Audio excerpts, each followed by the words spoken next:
Marcelo Marinho da Brecht, no procedimento administrativo 125.000.00.367 5/2017-32, pedido de cooperação passivo da República do Peru. Eu passo a palavra ao Dr. José Domingo Pérez Gomes para continuar as perguntas pela promotoria. Gracias, doctor Martelo. Señor Marcelo Odebrecht, buenas tardes. A nombre de la Fiscalía del Perú le voy a formular algunas preguntas por intermedio del doctor Martelo, con el objeto de que me pueda aclarar las respuestas que usted ha dado el día de hoy. Respecto a la pregunta número 11, cuando usted hace referencia a la FNAT, usted ha identificado a dicha, bueno, como dicho término, a Dirceu,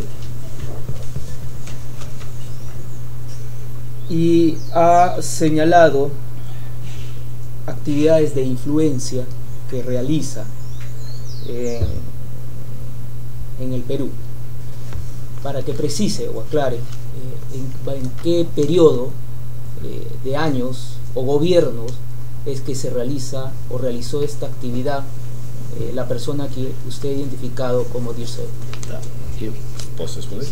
Eu entendo que no caso da Dirceu foi mais no período Ollanta-Humala, porque era um período onde havia essa, digamos assim, uma aproximação política ou geopolítica maior entre o governo Lula e, ou seja, eu não acho que José Dirceu teria muita entrada, digamos assim, como a gente chama, o acesso ao governo Alan Garcia, por exemplo.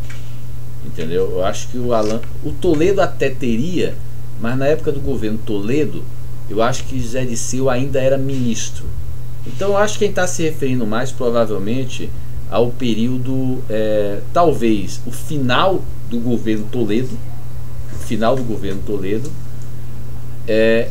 e o início do governo Humala, onde José Dirceu, usando, digamos assim, as relações entre o PT e os partidos de Toledo e de Humala, e até no caso de Humala tinha duas pessoas do PT, que era o Favre e o Garreta, que de certo modo devem ter algum tipo de influência nas pessoas.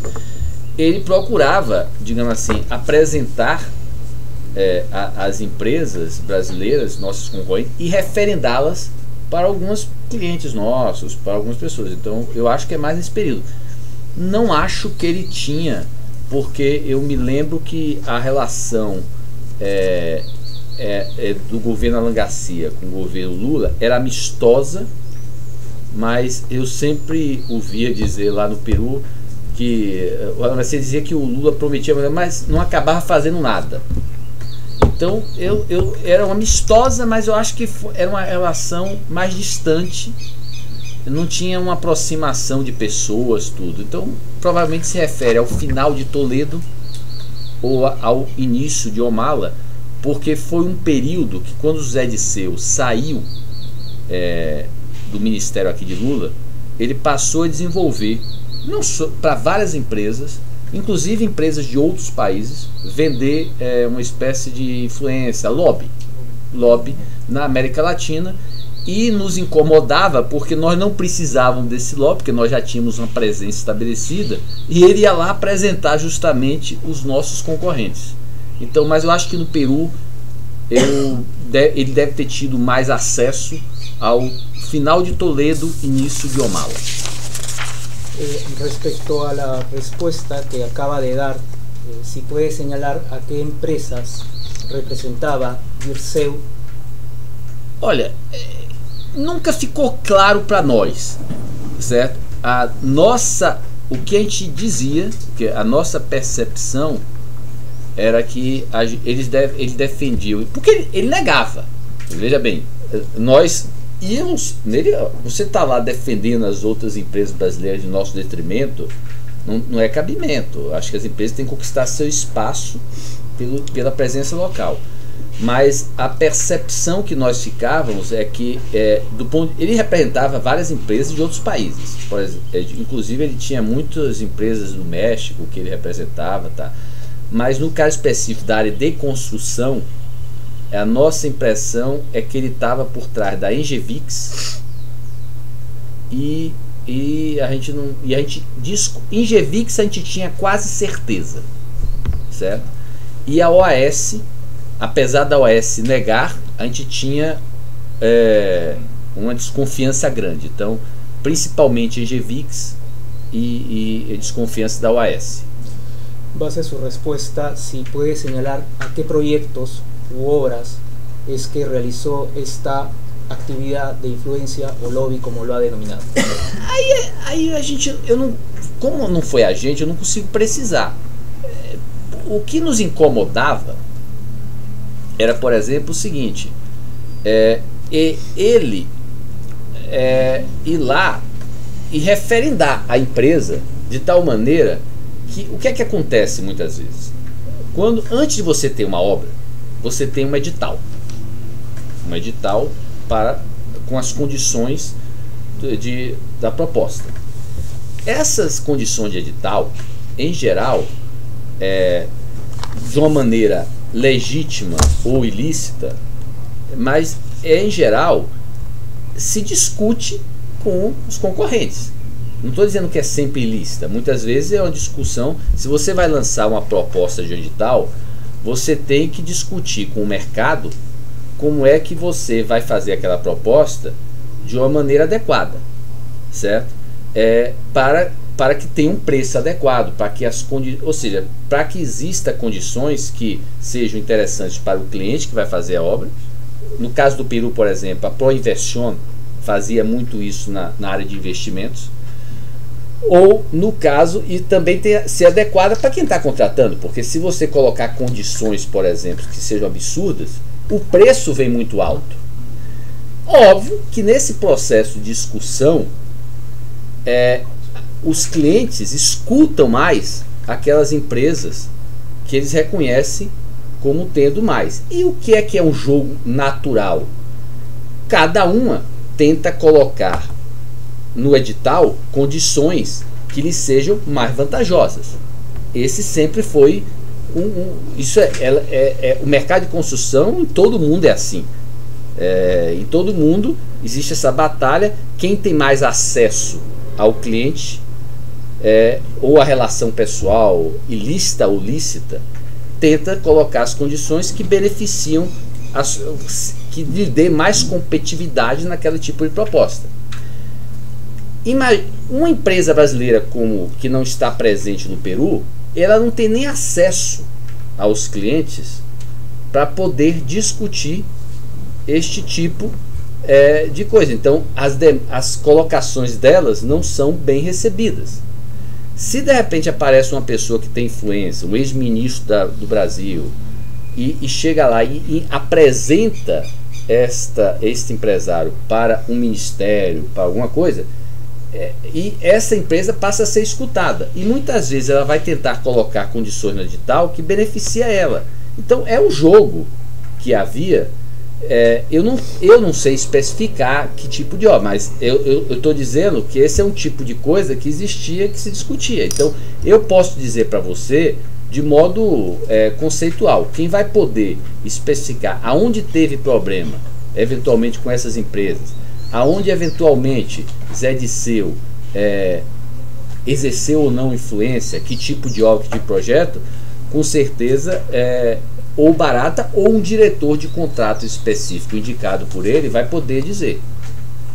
A riqueza da nossa colaboração é que você vai ter um empresário que eventualmente sabe a informação, e dentro da empresa, não necessariamente com ele, vai se poder buscar os registros que são importantes para referendar e corroborar essa colaboração, entendeu? Usted, en base a la respuesta que ha dado, usted ha hecho referencia a Proinversión. Sim. ¿Cuál es la participación que han desempeñado los funcionarios de Proinversión? Olha, a informação que o pessoal dizia de Proinversión é que não havia No caso específico, eles diziam que o pessoal era duro de tratar. É por isso que eu digo que na área de investimentos em geral, que o pessoal geral da Proinvestion vinha gente de consultoria, gente de fora, que não eram funcionários de carreira, em geral o pessoal de fora, e que diziam que a Proinvestion era muito duro de você conseguir influenciar a Proinvestion de alguma coisa, que a Proinvestion ia ao ponto de às vezes inviabilizar uma licitação porque vinha com condições que o mercado não ia aceitar. Então a gente dizia que era muito difícil os projetos em função da atuação de Proinvestion, que muitas vezes meu pessoal dizia que para tentar influenciar tinha que ir nos ministérios que tinham a ver com determinada obra em parceria com a Proinvestion, para tentar influenciar os ministérios, porque na Proinvestion era muito difícil, o pessoal era muito fechado e achava que sabia tudo, e achava que era difícil interagir com a Proinvestion. A que ministérios se refere você? Em geral, acho que as obras que a gente mais tinha no Peru era na área de transportes e na área de energia, né? Era a maior parte das nossas obras no Peru. Eu não sei se tinha também projetos de água, não sei que fica ministério, mas é pelo tipo de obra. Então, em geral, os nossos projetos, seja de investimento, seja de construção, eram em geral na área de estradas, energia e água. A que funcionários dos ministérios se hace referência? Não sei. Eu pessoalmente não me lembro de ter tido. Não, isso que eu estou dizendo era discussões que a gente tinha, mas não entrava. Quer dizer, ninguém me falava de tal funcionário, se tinha feito tal acerto. Não, isso Quem não. pode ter conhecimento dele? Com certeza, Barata ou Ricardo Boleiro. Una última pregunta respecto a la ONCE. Usted ha señalado actividades ilícitas. Me gustaría que me refiera a qué significado tiene usted. Não sei, aonde? Ilícitas, digo.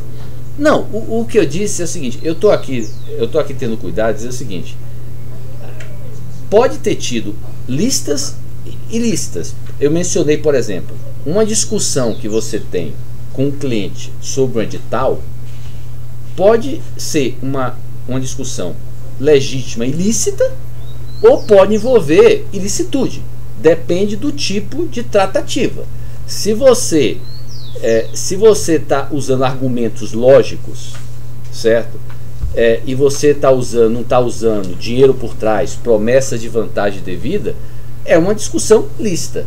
Ou pode ser ilícita. Quem vai poder dizer se houve ou não em determinada tratativa, se houve uma conversa lícita ou ilícita, é o empresário que estava cuidando dessa tratativa. Porque, em geral, pelo menos no nosso caso, que era muito delegado e descentralizado, dificilmente o empresário que cometeu uma relação ilícita, ele não necessariamente ele abre ela para ser o líder. Até porque um líder não vai avaliar bem um liderado se tudo que ele consegue de conquistas é em função de ilicitudes. Então é muito mais mérito a pessoa conquistar algo de uma maneira lícita. Então, muitas vezes a pessoa diz que tem uma relação. Não necessariamente ela diz como se dá essa relação para o líder dela. Por isso que eu sempre digo que quem vai poder responder é sempre o empresário que tem aquela relação. Ele vai poder responder com certeza qual foi o tipo de relação, se lícita ou envivia ou existia alguma ilicitude. Ilicitude é pago de soborno? Ilicitude, a gente aqui, você tem vários graus. A gente diz que tem vários graus de ilicitude. Essa discussão, inclusive, a gente teve durante todo o processo aqui de colaboração no Brasil. Uma coisa que o que chama de ilicitude direta é você prometer algo em função de ele fazer algo por você. Digamos que é o que a gente chama de contrapartida específica, é uma ilicitude direta. Existe a contrapartida, digamos, geral, que é aquela onde você, na verdade, dá um apoio político. Isso faz com que você tenha, apesar de que você não discute necessariamente um projeto, você passa a ter um acesso ou uma relação diferenciada, é mais escutado. Isso em alguns países, a depender de como fica a questão do lobby, ela pode ser mais ou menos ilícita, essa relação, a depender de como cada país legisla o lobby. E você tem o extremo onde não existe nenhuma ilicitude envolvendo contrapartida, mas existe a ilicitude eleitoral, que é onde você faz doação eleitoral sem estar registrada. Então, eu diria que tem vários graus.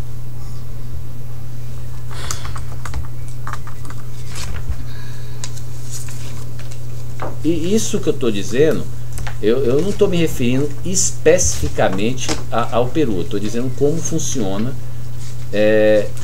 a América Latina inteira, tá? Praticamente a América Latina inteira, ou pelo menos como funcionava ou continua, entendeu? Respecto a esta última respuesta, ¿cuál era la finalidad o qué buscaba posteriormente usted con el aporte que dava à campanha? Não, veja bem, é o que eu digo.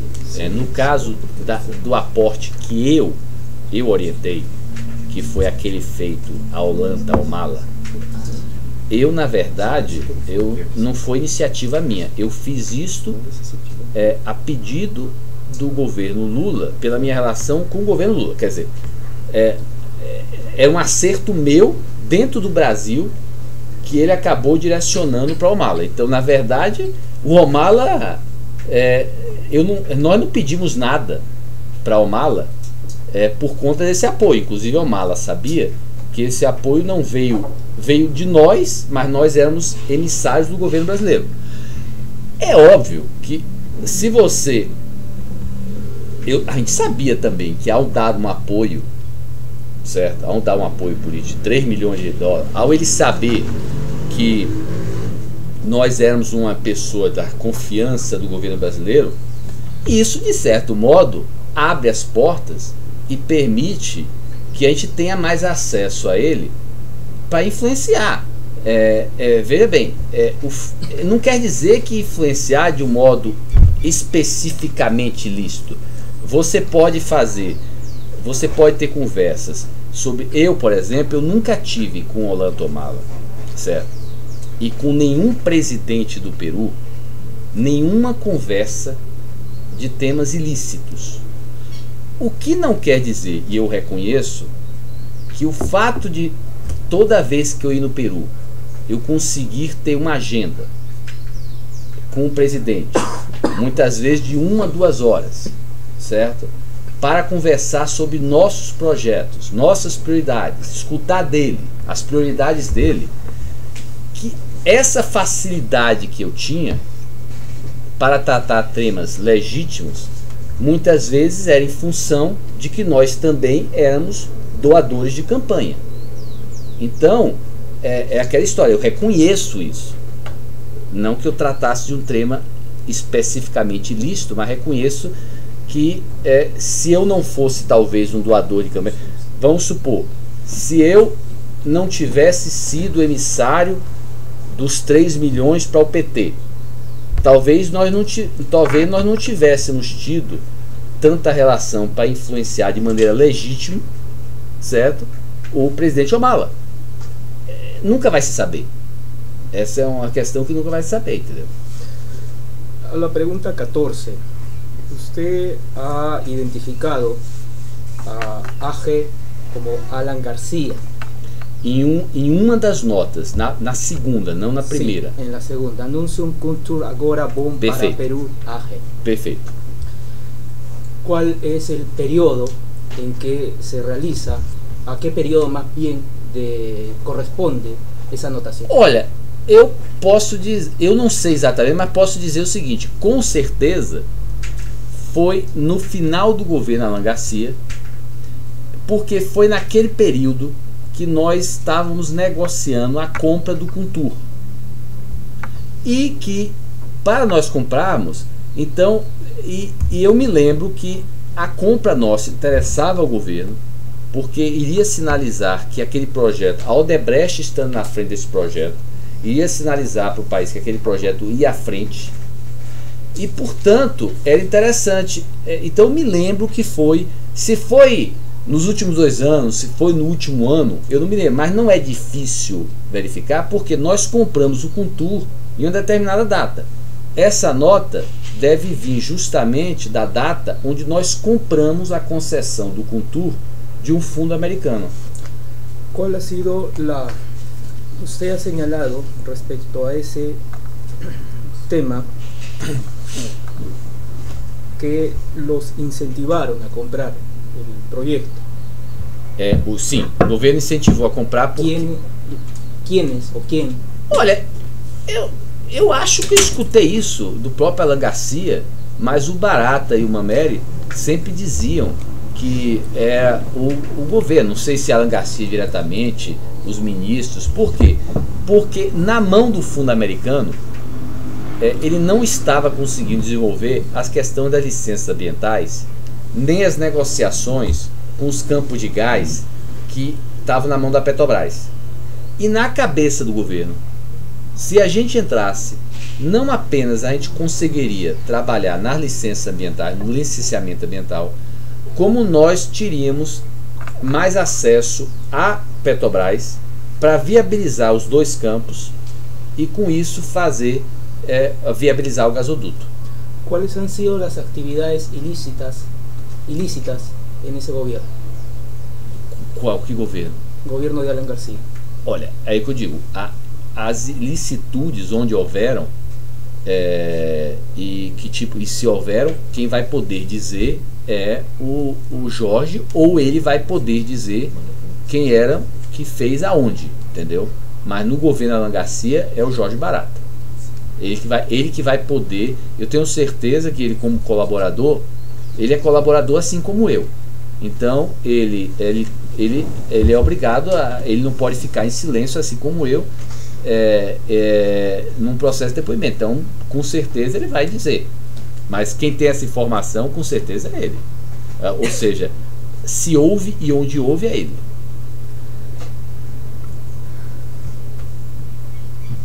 ¿Qué es lo que se buscaba con la adquisición del proyecto Contour? Y que me aclare, usted señaló una cifra, 6 milhões de dólares. Não, eu acho que nós pagamos mais. Acho que nós pagamos uns 100 milhões de dólares pela concessão. Acho que foi o valor alto. Nós pagamos acho que 100 milhões de dólares. ¿A quiénes pagou? Ao fundo americano, que detinha a concessão do Contour. ¿Y cuál era el interés del gobierno peruano? O governo peruano, o interesse dele era na questão de o projeto ir à frente. O governo peruano queria que o projeto do gás fosse à frente. Era aquela questão de usar o gás para internamente, de levar o gás para o sul. Eu diria que o que mudou do governo Alan Garcia para o governo Ollanta Humala era que no governo Alan Garcia, a impressão que eu tinha era que era o desenvolvimento do projeto em si, certo? Ou seja, ele queria desenvolver mais exportação de gás, desenvolver mais. No caso do Ollanta Humala, tinha um viés mais local de você tentar desenvolver o gás no Peru, certo? E você levar para o sul. Então eu me lembro que a questão do gás ir para o sul, e aí eu me lembro que teve umas discussões porque existia algumas derivadas do gasoduto que eram do ponto de vista econômico ineficazes e que iriam aumentar, e que era uma imposição do Ollanta Humala pelo viés de mostrar que estava usando o gás localmente, não fazia nenhum sentido. Então foi o que mudou, foi esse viés do direcionamento do projeto, mas era um projeto que ambos entendiam que seria o maior investimento do Peru na época. ¿Por qué quería el gobierno de Alan Garcia que Odebrecht, constructora, ejecute el proyecto? Veja bem, o Alan Garcia, ele, e isso é uma percepção que eu tive pessoalmente, ele confiava muito na gente. Eu diria o seguinte: os projetos que nós assumíamos como desafio eram entregues. Então eu me lembro, por exemplo, de uma discussão que houve na época do metrô, certo?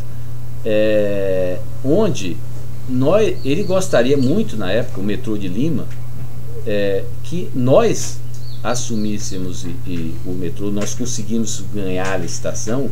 E eu me lembro que uma vez eu tive com ele e ele disse: olha, tomara que vocês ganhem, porque eu sei que entrega antes de eu me eleger ou antes de meu mandato acabar. E nós construímos o metrô de Lima, que era enrolado há não sei quantos anos, em 18 meses. Qual é a empresa que construiria um metrô em 18 meses? Então, a escolha da Odebrecht era justamente porque os governos sabiam que a Odebrecht entregava. Se o fato da gente ter acesso também às pessoas era pelo fato de doação, é o que eu digo. A Odebrecht, ela funcionava num tripé, certo? Em primeiro lugar, ela era a empresa que mais cumpria suas obrigações. Não tem nenhuma empresa de construção na América Latina que entregou os projetos que a Odebrecht entregou. E todos sabiam disso. Se você fosse contratar uma obra, você ia querer a Odebrecht. Óbvio que existia o segundo pé, que é a relação de confiança que você construía. E óbvio que existia o terceiro pé, que as pessoas com quem você tinha relação de confiança e confiavam em você, também esperavam que você contribuísse com o projeto político dela. E a gente também tinha interesse em contribuir com o projeto político das pessoas que iriam nos ajudar. Então a gente funcionava no tripé. As pessoas falam muito da questão do propina, mas o que o Odebrecht fez no Peru, eu diria o seguinte, foi 99% por mérito próprio e capacidade. E as pessoas contratavam o Odebrecht por capacidade. Se houve propina e aí foi o erro, eu lamento muito até, porque isso faz as pessoas esquecerem tudo que a gente fez no Peru. Quantos anos o Lima queria ter o metrô? Foi o Odebrecht que conseguiu viabilizar o metrô. E quantos anos o projeto de ISA? Foi o Odebrecht que conseguiu viabilizar. Existiria a ISA, existiria o metrô, existiria tantos outros projetos no Peru se não fosse o Odebrecht? Não estou aqui dizendo, se houve propina por trás, isso tem que ser penalizado. Estou dizendo, reconheço. Agora, não foi pela propina que houve os projetos. Se nós tivéssemos pago a propina e não tivéssemos capacidade, não iria acontecer os projetos.